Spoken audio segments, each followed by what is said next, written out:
Nueva Ecija, binansagang rice capital of the Philippines, at alam mo ba, pinroklama ang isang bayan dito, ang Guimba, Nueva Ecija, dahil sa pangunguna ng ilang dekada sa pag-ani or pag-produce ng palay. Nakalaunay nagiging bigas. Ito ay malaking tulong sa bawat isa sa atin upang punan ang ating pang-araw-araw na pangangailangan. At alam mo ba, ang Nueva Ecija ay galing sa mga Espanyol. Ito ay hango sa isang lumang syudad sa Espanya, ang Ecija City, Spain.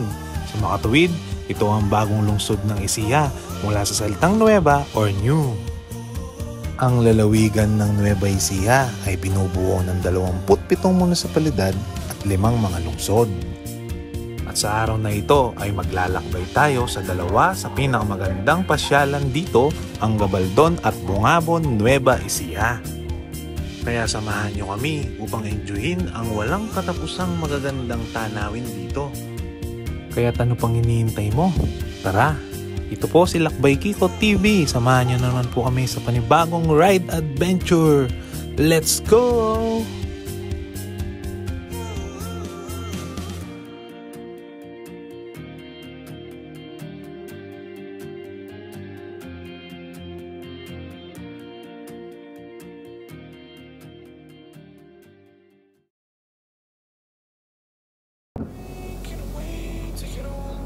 Ayun, good morning guys! Alright! It's me, Lakbay Kiko TV. Happy New Year sa inyong lahat. So first ride natin to ngayong 2024. So sa video ito is pupunta tayo ng Gabaldon, Nueva Ecija. Yun! Time check! It's already 4:43 in the morning. As of this moment, dumaan tayo dito sa may Santa Ana, Arayat, papuntang Gabaldon. So lamig. Kaya inagaan talaga natin dahil nga it's about mahigit 2 oras yung biyahe yata dito.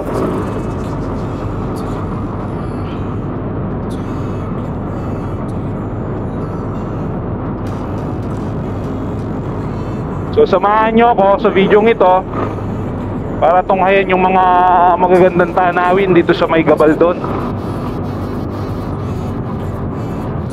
Yun! Medyo yung daan, medyo maano.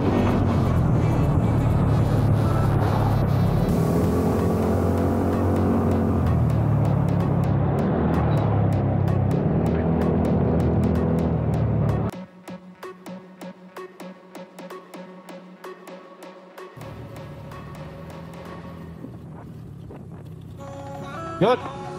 Welcome to Cabanatuan City! At sa puntong ito, nahulog yata yung mic natin. Pero syempre, hindi naman tayo papayag na hindi natin ma-enjoy yung biyahe na to. Sabi nga nila, tuloy-tuloy lang ang biyahe, tuloy-tuloy lang ang buhay. At kung mapapansin nyo, dumarami na rin yung mga sasakyan dito sa daan. Paliwanag na rin kasi. Kaya tayo tamang chill ride lang. Lalo na sa lugar, siyempre hindi natin kabisado. Kaya talagang chill ride lang dapat ang biyahe.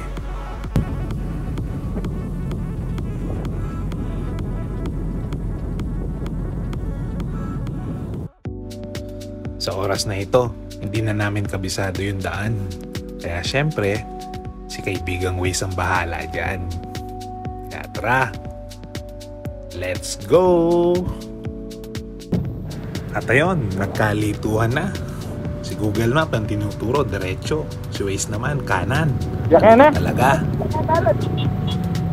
Tabi muna natin ha. Siguraduhin, baka tayo'y maligaw. Gabaldon namin.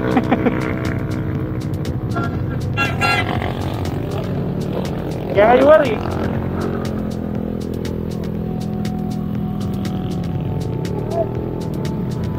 Dala pa.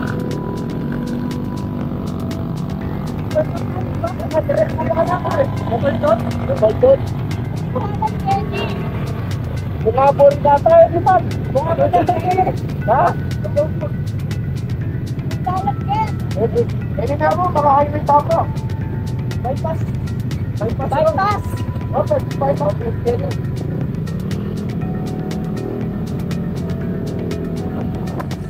Ayun, mas pinaniwalaan namin si Waze sa puntong ito. At sana makarating kami ng Gabaldon bago sumikat si Haring Araw. Kasi sumisilip na siya. At as you can see, dito sa kanan parang may templo siya. Napakalaki.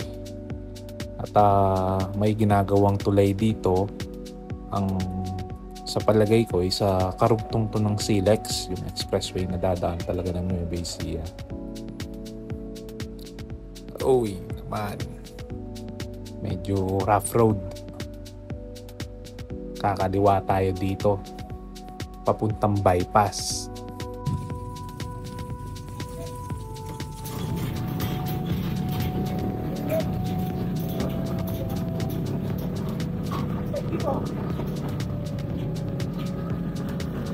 Ay siya yan, trail.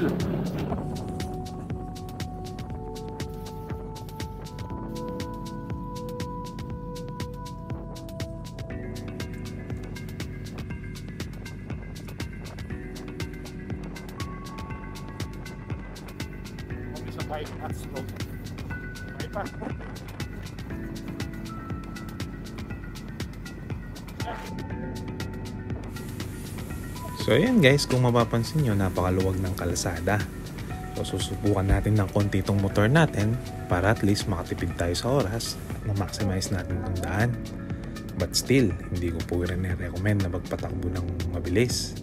Dahil nga, siyempre, priority pa rin natin yung safety natin. Kaya tara, enjoy natin tong ride na to. Let's go!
Pagkatapos ng daan na yon guys, kakanan tayo dito sa daan na to. Siyempre hindi ko naman alam kung anong lugar to. Hindi naman tayo taga dito. Pero nararamdaman ko, malapit na tayo dun sa mga pupuntahan natin.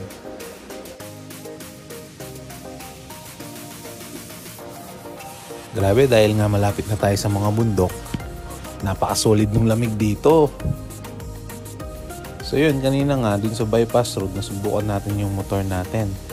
Sa timbang natin 115 kg. Medyo malaki kasi tayo. Tumakbo pa rin naman siya ng 110 kilometers. So para sa atin, mabilis na yon. Kasi hindi naman tayo sanay magpatakbo talaga ng mabilis. Sinubukan lang talaga natin. But then again, always ride safe mga repa. Bali yan yung mga kasama natin. lagi tayong nauunahan dahil nga talagang hindi naman tayo kabilisan magpatakbo.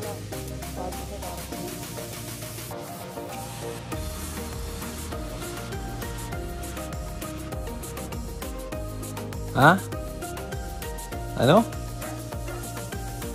Yung sinasabi na ito, may isda daw dun sa pupuntahan natin. Hindi, biro lang. Ang nabanggit pala niya dyan is parang approaching na kami sa mga zigzag na daan.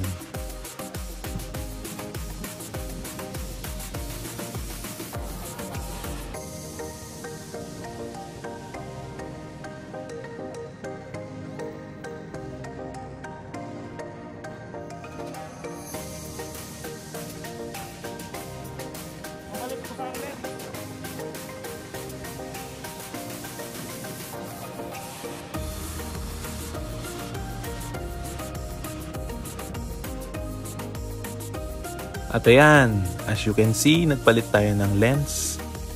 Yung 360 lens natin para at least mas ma-appreciate natin yung mga gandang tanawin. Yung mga walang katapusang magagandang daan. Kaya tara na, malapit na to. Let's go!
Alright, ito na nga. Welcome to Gabaldon, Nueva Ecija. Napakaganda ng lugar. At dito pa lang talagang busog na yung mga mata, guys. Dami ring mga rider. So shoutout lahat po sa inyo, sa mga nakasabay po namin dito sa may Gabaldon, Nueva Ecija.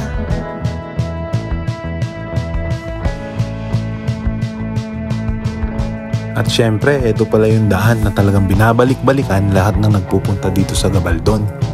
Isang magandang daan na kung akalain mo ay ginuhit sa larawan.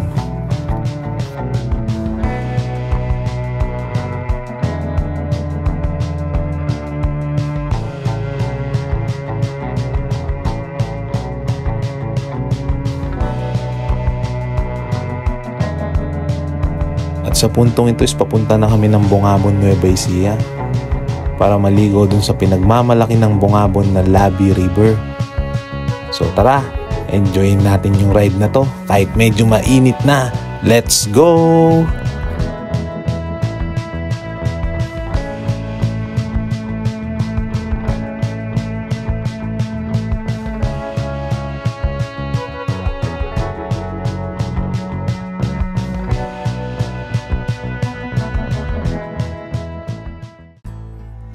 Kung iisipin mo, guys, sa lahat ng mga nag-hesitate para gawin yung mga bagay na ikakasaya nila, gawin mo na habang bata ka. Puntahan mo yung mga lugar na kaya mong puntahan. Kasi kailan mo pa gagawin yun? Pag matanda ka na. Tapos, sasabihin mo, what if? Kasi dito sa mundong ibabaw, para sa akin lagi mo lang pipiliin maging masaya. It's a choice.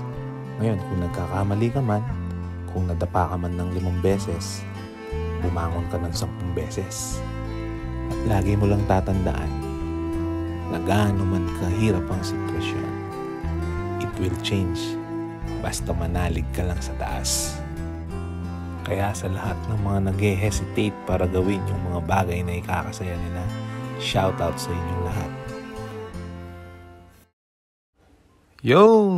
Grabe, napaka-solid. Grabe yung mga bankingan dito, talagang magsasawa ka. Magsasawa ka rin sa kakanan, bundok, kaliwa, bundok. Napakaganda ng tanawin. Hindi mo na kailangang lumayo. Hindi mo na kailangan pumunta ng ibang bansa. Dahil dito pa lang, solve ka na. Kailangan mo lang talagang i-explore yung Pilipinas para makita mo yung talagang ganda niya. And so yun guys, nandito na nga pala kami sa Bungabon, Nueva Ecija. As you can see, yan, napakaganda ng bundok, no? At yan yung ilog na akala mo'y nasa refrigerator yung tubig. Sa mga nagpaplano naman pumunta dito sa Labi River, Bungabon, Nueva Ecija, bali pagre-rent ka lang naman dito ng cottage worth 500 pesos. And then libre na kayong maligo dyan sa ilog na yan. At yung CR, may bayad lang yata 10 pesos per gamit.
Ayun na nga guys, I'm back.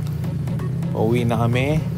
And something happened dun sa motor ng kasama natin. Namatayan siya ng baterya habang bumabiyahe kami. Buti na lang nandito na kami sa may bayan ng Concepcion at may nakita pa kaming shop na nakabukas para makabili siya ng baterya.